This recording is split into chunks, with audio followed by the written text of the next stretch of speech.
Greetings! In this video I'll be showing you what the best coolers are in Star Citizen as of 3.17, and I will be using DPS Calculator, a page made by Urkel, which has been around for some time now, and it is a great place to look at stats from ships, components, and where to get them in game. So with that said, let's get started. If you're just looking for the straight short answer, here it is. The best size 1 coolers are the industrial grade A ultraflows. For size 2, you're looking at some industrial grade A snowpacks. And finally, for size 3s, no surprise, that is an industrial grade A chillmax. Now, if you want to know the full reason behind this, then I guess you can stick around. If not, thank you for watching. So, there are 3 important things to consider when choosing a cooler. The first one, and the most obvious, the total cooling capacity. You want to make sure you have a cooler that can cool down all your components at the same time. Secondly is the power draw request time, a number that it's not so many people are familiar with, but the truth is that when you power on your ship, the coolers don't just instantly kick in and cool down at their maximum capacity. They actually do take some time to reach this total number. And finally, we have the component itself, the HP from the component itself, the one that sits inside your ship. Why is this important? Because some damage sources will actually penetrate into your ship. And you want to make sure that in case you find yourself in quite a dangerous situation, that you have a component with high enough HP so that it may withstand an explosion or some sort of damage if it were to be damaged. The coolers with the highest HP are the military, more precisely the Glacier, having a total of 1850 HP. However, here you do give up in power draw request time with around 4.5 more seconds, which can make a difference. But not just that, you also give up on total cooling capacity. If you're looking for a cooler with the lowest power draw request time, then you're going to be going for a competition cooler, more precisely the Zero Rush. This one only takes 3 seconds to reach its full cooling capacity, and it is the fastest one so far.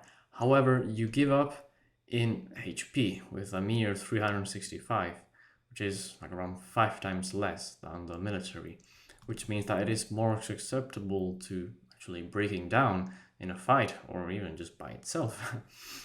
That's why overall, having these 3 things into consideration, the ultraflows, which are the industrial grade A coolers, are the best for any ship you want to put as long as they are size 1s. However, you might be asking, well, what if I wanted to go into stealth gameplay? Aren't industrial components not great at being stealthy? And the truth is that you would not be wrong, but as of the current state of the game, no matter which component you choose, at least as far as coolers and power plants go, they all have the same EM and IR emissions. See, no matter which one I choose, they all have the same. The only thing that varies is the decay, but having those same original values, the difference is pretty much none. Just in case, I went into the Arena Commander with some friends and tested it, and effectively the difference was pretty much non-existent. So you shouldn't worry about EM and IR emissions. If you're just looking for the best overall performing cooler right now, those are the industrial grade A ultraflows. Moving on to size 2, we have the snowpacks. These are the same industrial grade A's, but size 2s. Although the same rules apply here. You're looking for a cooler which has the lowest possible power draw request time, the highest possible HP, and of course the highest cooling capacity, which taking those 3 things into account, and then comparing all the other different coolers, we find that the industrials have the lowest power draw request time of 10 seconds. The civilians have around 15 seconds, competition 12.5, industrial 10, military 12.5 too, and stealth 15. Which means that the industrials have the lowest power draw request time. Just like the size 1s, they also have rather high HP, still a bit lower than the military ones, but in my humble opinion, still worth the lower powder request time and higher cooling capacity. Finally, for size 3, yet again, same rules apply. You're looking for a cooler with the best balance out of all those 3 stats, and that turns out to be the industrial grade A Chill Max. So that was everything. However, one final thing, of course, that I haven't really considered, I was just talking about pure performance stats, is the price. If you're looking to change the coolers in your smaller ships, such as the ones with size 1 coolers, the price won't really be all that high. It's around 16,000 for this Zero Rush, in case you wanted to go with a faster power delivery, well, cooling delivery Zero Rush, and about 27,000 for the Ultraflow.